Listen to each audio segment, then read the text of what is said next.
એને પૂછી જુઓ, એના કચ્છમાં યજ્ઞ કર્યો એ વખતે અમે ત્યાં પહોંચ્યા ત્યારે મારી સામે આવેલા મિત્રોએ મને કીધેલું, મહારાજ અત્યારની પરિસ્થિતિમાં ગાયો મૃત્યુ પામી રહી છે, માનવને દુષ્કાળ નડે છે અને તમે આ ધુમાડા કરીને દિલીપભાઈના પૈસા બરબાદ કરો છો. પૂછી જોજો, કેસેટમાં સાંભળી લેજો. ત્યાં સ્પષ્ટ કીધું હતું કે પૂર્ણાહુતિ થયા પછી આ કચ્છની અંદર જો વરસાદ ન પડે તો આવતા વર્ષે અમે આવીને આ કચ્છના તમામ મંદિરો ખોદી નાખશું. જરા વિચાર કરજો, એક નાનો સો યજ્ઞ કરવાથી જો વરસાદ વરસતો હોય તો આ તો ભાગવત છે ભાઈ, આ તો ભાગવતજી છે. અને આ ભાગવતજી છે અને આ ભાગવતજીની કથાઓ દ્વારા આપણે આપણા જીવનમાં બધી જ વિપત્તિમાંથી મુક્તિ પ્રાપ્ત કરી શકીશું. સાથે સાથે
દેખાશે જ નહીં, ન કરે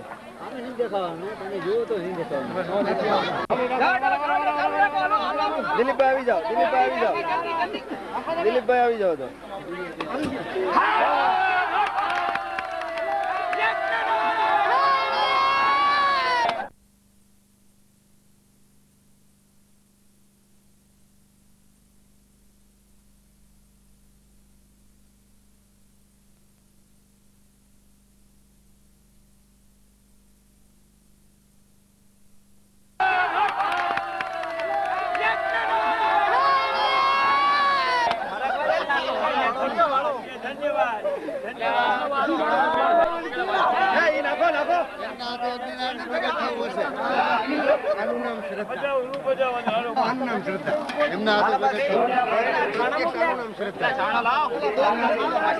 આમાં છે.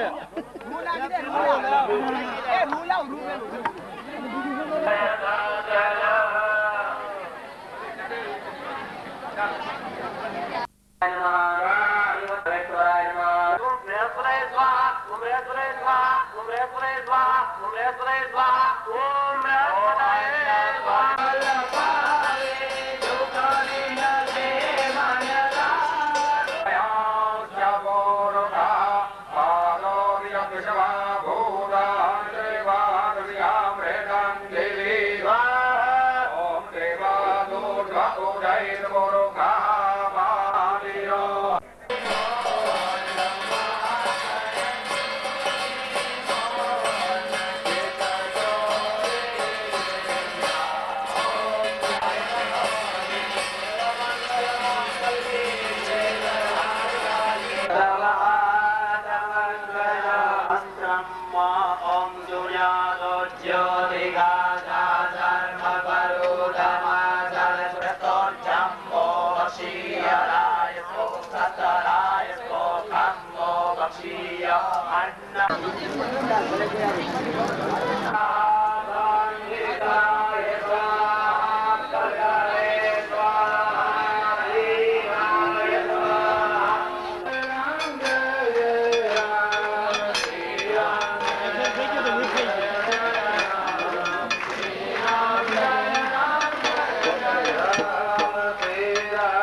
रामचंद्र भगवान की ये सुनना।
દિલીપભાઈને પૂછી જુઓ, એના કચ્છમાં યજ્ઞ કર્યો એ વખતે અમે ત્યાં પહોંચ્યા ત્યારે મારી સામે આવેલા મિત્રોએ મને કીધેલું, મહારાજ અત્યારની પરિસ્થિતિમાં ગાયો મૃત્યુ પામી રહી છે, માનવને દુષ્કાળ નડે છે અને તમે આ ધુમાડા કરીને દિલીપભાઈના પૈસા બરબાદ કરો છો. પૂછી જોજો, કેસેટમાં સાંભળી લેજો, ત્યાં સ્પષ્ટ કીધું હતું કે પૂર્ણાહુતિ થયા પછી આ કચ્છની અંદર જો વરસાદ ન પડે તો આવતા વર્ષે અમે આવીને કચ્છના તમામ મંદિરો ખોદી નાખશું. જરા વિચાર કરજો, એક નાનો સો યજ્ઞ કરવાથી જો વરસાદ વરસતો હોય તો આ તો ભાગવત છે ભાઈ, આ તો ભાગવતજી છે. અને આ ભાગવતજીની કથાઓ દ્વારા આપણે આપણા જીવનમાં બધી જ વિપત્તિમાંથી મુક્તિ પ્રાપ્ત કરી શકીશું. સાથે